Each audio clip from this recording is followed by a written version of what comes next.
বন্ধুরা, তোমরা সবাই ভালো আছো তো? আজকে আমি রান্না করব কচুরগাঠি দিয়ে চেলা মাছের ঝোল। কচুরগাঠি দিয়ে চেলা মাছের ঝোল রান্না করার জন্য আমি কি নিয়েছি? 5 পিস চেলা মাছ ভালো করে ধুয়ে কেটে নিয়েছি। কচুরগাঠি 200 গ্রাম, 6টা কাঁচা লঙ্কা, 1 গ্রাম আদা, গোটা সাদা জিরে, মাঝারি সাইজের টমেটো একটা লম্বা টুকরো করে কেটে নিয়েছি, ধনে পাতা 15 গ্রাম, জিরের গুঁড়ো, লঙ্কার গুঁড়ো, হলুদ গুঁড়ো, নুন, ধনে গুঁড়ো, সরষের তেল, নুন, হলুদ। এবার ভালো করে মেখে নেব।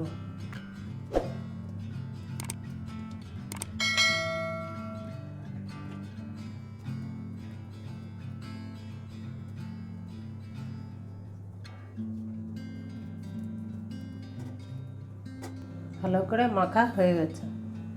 এরকমভাবে নুন হলুদ মেখে নেবে তোমরা। তেল গরম হয়ে গেছে, এবার মাছ দিয়ে দেবো।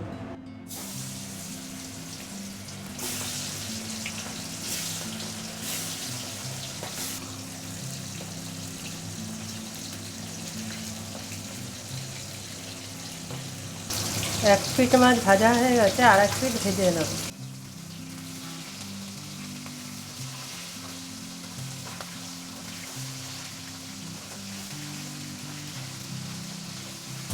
মাছ ভাজা হয়ে গেছে, এবার নামিয়ে নেব। এই মাছ বেশি কড়া করে ভাজবে না, বেশি ভাজলে ভালো লাগবে না।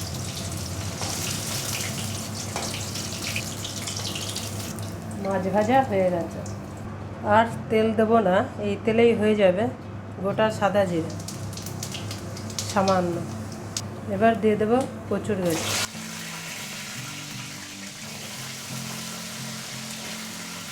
কচুরগাঠিটা একটু ভেজে নেবো ভালো। কচুরগাঠিটা একটু নেড়ে দেবো, এরকম মাঝে সাঝে একটু নেড়ে দেবো। কচুরগাঠিটা 2 মিনিট নেড়ে চেড়ে নিয়েছি। এবার মশলা দিয়ে দেবো।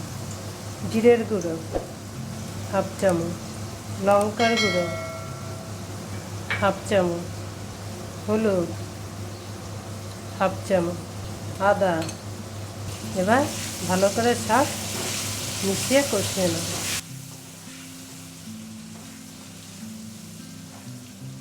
নুন হাফ চামচ, কাঁচা লঙ্কা,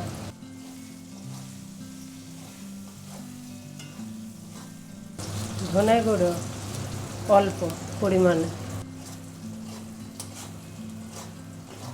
2 মিনিট মশলা দিয়ে ভালো করে কষিয়ে নিয়েছি। এবার দিয়ে দেবো টমেটো।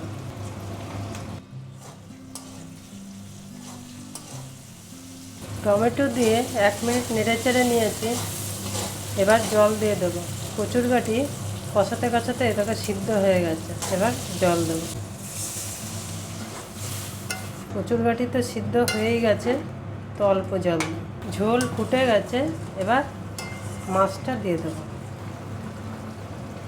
পেঁয়াজ রসুন ছাড়াই এরকম তোমরা বাড়িতে চেলা মাছ করে খাবে, এবং কচুরগাঠি দিয়ে খুব ভালো লাগবে। এক মাছের ঝোল দিয়ে ভাত খাওয়া হয়ে যাবে, আর কিছু লাগবে না। বন্ধুরা, করে খেয়ে জানাবে কেমন লাগবে খেতে। কিছুক্ষণ মাছটা দিয়ে আর ফুটিয়ে নেব। এবার দিয়ে দেবো ধনে পাতা। নামাবার আগেই ধনে পাতাটা দেবে, আগে দেবেন।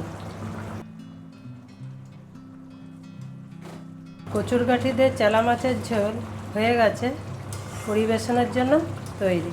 পুরো ভিডিও দেখার জন্য ধন্যবাদ। তোমরা সবাই ভালো থাকবে।